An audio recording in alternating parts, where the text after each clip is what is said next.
Assalamualaikum and very welcome back to this channel. As you know, my name is Hamza Tariq and you are watching my YouTube channel. आज की इस video में हम business communication के lecture number 8 को discuss करेंगे। 7 तक हम बैरियर्स तक डिस्कस कर चुके हैं। आज बिजनेस कम्युनिकेशन में हम डिस्कस करने वाले हैं verbal and non verbal communication को। Verbal and non verbal communication क्या होती है, सो कहीं मत जाइएगा, वीडियो में बहुत इंटरेस्टिंग होने वाली है। आपके एग्जाम पॉइंट ऑफ व्यू से आपको बहुत हेल्प करने वाली है। सो अपनी वीडियो की तरफ बढ़ते हैं और इसको स्टार्ट करते हैं। Let's begin.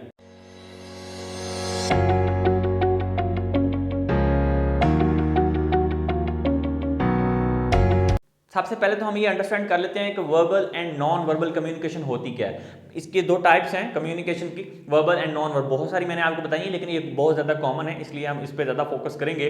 वर्बल कम्युनिकेशन और एक नॉन वर्बल। वर्बल कहते हैं जिसमें हम बोल के, जस्ट लाइक हम कम्युनिकेट कर रहे हैं, मैं आप तक अपनी बात पहुंचा रहा हूं और बोल के बता रहा हूं आपको, ठीक है। और एक होती है non verbal communication, just like मैं अपने हैंड्स को मूव कर रहा हूं या मैं कोई थम्स का आपको अपनी आंखों के साथ, ठीक है, किसी भी तरह का कोई पोस्चर दे के, कोई जेस्चर दे के आपको बात समझाने की कोशिश करता हूँ, या साइलेंस की सूरत में या गुस्से की सूरत में। ये सब क्या है ये आपकी बॉडी लैंग्वेजेस हैं और इसको भी आप कम्युनिकेशन कहते हैं। वो कौन सी होगी? वो नॉन वर्बल कम्युनिकेशन होगी। तो अभी हम इसको डिटेल के साथ पढ़ेंगे कि verbal and non verbal communication क्या होती है। Verbal communication it means communicating with words written or spoken. जब हम लिखे हुए वर्ड्स के साथ, स्पीक किए जाने वाले वर्ड्स के साथ जब हम बात बोल के कन्वे कर रहे होंगे तो वो हमारी कम्युनिकेशन कौन सी होगी? वर्बल, जिसमें रिटन या फिर स्पोकन होंगे वर्ड्स या फिर हम एक दूसरे से कम्युनिकेट कर रहे होंगे, उसको हम क्या बोलेंगे कि ये हमारी वर्बल कम्युनिकेशन है, ठीक है। अगर थोड़ा सा इसको और एक्सप्लेन करें तो verbal communication consist of speaking, listening, writing and reading. 4 चीजें आती हैं जिसमें आप बोल रहे होंगे, लिसनिंग सुन रहे होंगे, राइटिंग लिख रहे होंगे एंड रीडिंग पढ़ रहे होंगे। जहां ये 4 चीजें आएंगी वहां पे क्या होगा? हमारा वर्बल कम्युनिकेशन को रिप्रेजेंट करेगा। ये इंटरलिंक्स हैं आपस में, ठीक है। तो इसको क्या बोलेंगे हम? Verbal communication. थोड़ा सा आगे बढ़ते हैं, इसकी कैरेक्टरिस्टिक्स की बात करते हैं कि कौन कौन सी कैरेक्टरिस्टिक्स वर्बल कम्युनिकेशन की हो सकती हैं। सबसे पहले कंसीडर द ऑब्जेक्टिव। देखिए, इसको आप इसकी खासियतें कह सकते हैं, इसके फीचर्स कह सकते हैं। कंसीडर द ऑब्जेक्टिव, ये ऑब्जेक्टिव को कंसीडर करके बात कर रही होती है। उसको पता है स्पेसिफिकली किस चीज़ के अबाउट बात करनी है, किस चीज़ को हाईलाइट करना है, किस चीज़ पे ज़्यादा फोकस करना है। तो ऑब्जेक्टिव्स को देखते हुए, कंसीडर करते हुए हम कम्युनिकेट कर रहे होते हैं। मुझे पता है कि मैंने आपको ये टॉपिक समझाना है, तो मेरे माइंड में क्या है, वो बात क्लैरिटी के साथ मैं आप तक पहुंचा सकता हूँ, अपनी राइटिंग के साथ, अपनी स्पीकिंग के साथ, लिसनिंग के साथ, ठीक है। आप वो सुन सकते हैं, मैं आपको लिख के, ठीक है, राइट करके और बोल के बता सकता हूँ। सो हमारा जो ऑब्जेक्टिव है वो क्लियर है और वो कंसीडर हो रहा है, क्लियर है। फिर बी सिंसियर, आपको पता है कि वो बात मैंने एग्जैक्टली कन्वे करनी है। तो आप जब इन वर्ड्स को यूज करते हो, वर्बल कम्युनिकेशन को यूज करते हो, तो एग्जैक्टली आप सिंसियरिटी के साथ आप अपनी बात को कन्वे करना चाहते हो। और अगर मैं कोई इशारा करता हूँ, कोई पोस्टर बनाता हूँ, माइट बी कि उसका कोई रॉन्ग जेस्चर क्रिएट हो, रॉन्ग आप तक बात चली जाए, जो मैसेज मैं पहुंचाना चाह रहा था वो मैसेज आप तक ना पहुंचे, कुछ और चला जाए, आप कुछ और परसीव कर लो। सो बी सिंसियरिटी भी इसकी कैरेक्टरिस्टिक्स के अंदर आ जाता है वर्बल कम्युनिकेशन में। टू नेक्स्ट है use simple language, familiar words. देखिए, बहुत ही इंपॉर्टेंट पॉइंट है कि सिंपल लैंग्वेज आपने यूज करनी है। Just like I am communicating with you, मैं वो वाली लैंग्वेज यूज कर रहा हूँ। हिंदी बहुत ज़्यादा सुनी जाने वाली, लिखी पढ़ी जाने वाली जुबान है उर्दू, ठीक है। तो अब हम क्या करते हैं कि हम वो वाली लैंग्वेज यूज करें जो कॉमनली, जिसमें आपको समझ आ रही है, simple language. And then familiar word भी वो यूज करें जो फेमिलियर हैं, आपने पढ़े हुए हैं, आपने कहीं ना कहीं सुने हुए होंगे ये वर्ड सारे, तो हम वो वाली लैंग्वेज यूज करें। एक्सेप्ट कि मैं कोई ऐसे टर्म्स यूज करूं, ऐसी कोई चीज़ यूज करूं कम्युनिकेटिंग करते वक्त, या आप जब भी कम्युनिकेट कर रहे हो ऐसी कुछ टर्म्स यूज करें, ऐसे कुछ पॉइंट्स जो फेमिलियर ही नहीं है, तो वो एक दूसरे को कम्युनिकेट सही नहीं कर पाएंगे मैसेज। तो इसलिए आपकी ये कैरेक्टरिस्टिक्स में आता है कि आप सिंपल एंड फेमिलियर वर्ड्स को यूज करते हो। बी ब्रीफ एंड प्रिसाइज, आप ब्रीफली एक्सप्लेन करते हो, अपनी शॉर्ट एक्सप्लेन करते हो, सिंपल एक्सप्लेन करते हो, कंसाइज एक्सप्लेन करते हो। जो आपकी जो प्रिसाइज एक्सप्लेनेशन होती है, स्पेसिफिक होती है, टू द पॉइंट होती है।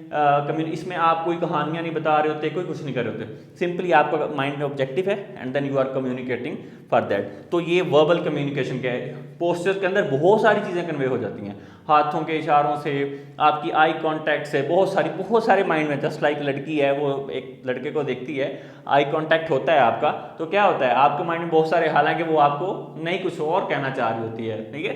तो ये भी एक सेंस आप क्रिएट कर सकते हो इसमें। अज्यूम नथिंग, आप कुछ भी अज्यूम नहीं करते। जस्ट लाइक कि मैंने आपको पहले ही एग्जांपल दे दी कि आप जेस्चर्स के अंदर बहुत सारी चीज़ें अज्यूम कर लेते हो, अच्छा उसने ये कहा होगा, ये कहा होगा, लेकिन वर्बल कम्युनिकेशन के अंदर आप क्या कर रहे होते हो, बेसिकली उसको बता रहे होते हो भाई, अज्यूम नहीं कर रहे कोई भी चीज़, एग्जैक्टली चीज़ को बता रहे होते हो। So that is the characteristics. Use polite word and tone, आप अपनी टोन को पोलाइट यूज करते हो और अपने वर्ड्स को भी जो है वो पोलाइट यूज करते हो, और टोन भी आपकी सही रहती है। आप कोई गुस्से से बात नहीं करते, कोई इशारा ऐसा नहीं करते, कोई जेस्चर ऐसा क्रिएट नहीं करते। सो दिस इज से समथिंग इंटरेस्टिंग एंड प्लीजिंग। इसकी एक और बहुत बड़ी खासियत है कि आप वर्बल कम्युनिकेशन के अंदर इंटरेस्टिंग बात कह सकते हो, प्लीजेंट, जो अगला सुनेगा उसको अच्छा लगेगा, उसके लिए प्लीजेंट मोमेंट होगा वो। So that is the characteristics of verbal communication. थोड़ा सा और आगे बढ़ते हैं, बहुत ज़्यादा डिटेल होगी। एडवांटेजेस की बात कर लेते हैं कि बिजनेस कम्युनिकेशन के कौन कौन से एडवांटेजेस हो सकते हैं। Number 1, more personal and informal. इसके एडवांटेजेस में आता है कि ये बहुत ज़्यादा पर्सनल और इनफॉर्मल होके आप अपनी बात को कन्वे करते हो, कम्युनिकेशन कर सकते हो। इसमें आप बहुत ज़्यादा इम्पर्सनल हो जाते हो, बातचीत करते हो, डायलॉग्स करते हो, कम्युनिकेट करते हो एक दूसरे के साथ, ठीक है। क्विक फीडबैक, आपको बहुत जल्दी अगला बंदा रिस्पॉन्ड कर सकता है। कम्युनिकेशन जब आप वर्बल यूज़ करोगे तो मेरी बात को आप रिस्पॉन्ड करोगे, जस्ट लाइक आप कमेंट करते हो, मुझे लिख के बताते हो, so you are giving the feedback to me, ठीक है। तो वो फीडबैक जो है क्विकली हम तक रिसीव हो जाती है। जब आप जेस्चर क्रिएट करोगे, पोस्टर, उससे नहीं होगी। मेक इमीडिएट इम्पैक्ट, इसका बहुत जल्दी इम्पैक्ट होता है, क्योंकि डायरेक्टली वर्ड्स कह रहे होते हो, डायरेक्टली कोई डायरेक्शन दे रहे होते हो, कोई आर्गूमेंट कर रहे होते हो, तो डायरेक्टली बात जा रही होती है, तो उसका इमीडिएट इम्पैक्ट होता है, फौरन उस बात पे जो है वो इम्प्लीमेंट हो सकता है। इट सेव्स मनी, और you can say that a non expensive, मैं आपको बात कर रहा हूँ तो नॉन एक्सपेंसिव है, ठीक है, इस पे कोई एक्सपेंसिव चार्ज नहीं है as compare to other language non verbal communication या नॉन वर्बल कम्युनिकेशन। आप उसमें प्रेजेंटेशन बनाते हो, बिल बोर्ड्स पे, साइंस पे लगाते हो, पिक्चर्स होती हैं आपकी, ठीक है, तो नियम साइन जिसको बोलते हैं, वो सारी क्या है आपकी जो है वो उस पर कॉस्ट भी लगती है, तो ये नॉन एक्सपेंसिव है।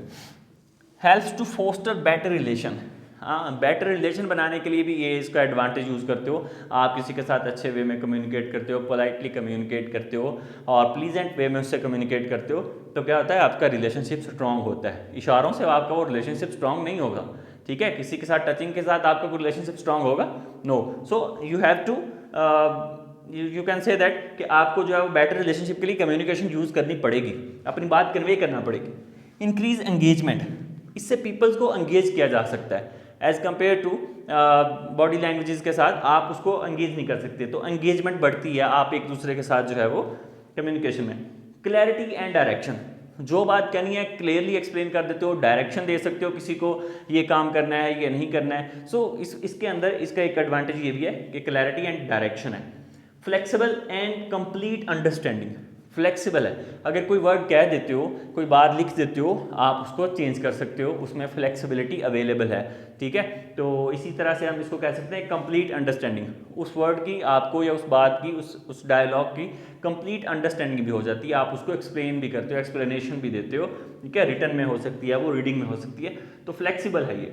Use to inform, inquire and argue, आप आर्ग्यू के लिए, डिस्कशंस के लिए, किसी को कुछ इन्फॉर्म करने के लिए, उससे इंक्वायर कुछ पूछने के लिए इस कम्युनिकेशन को यूज़ करते हो। So this is the verbal communication, इसके एडवांटेजेस, कैरेक्टरिस्टिक्स। अभी हम इसके बाद इसके डिसएडवांटेजेस देखेंगे और फिर नॉन वर्बल कम्युनिकेशन को देखते हैं। जल्दी से आप इसको नोट कर लें।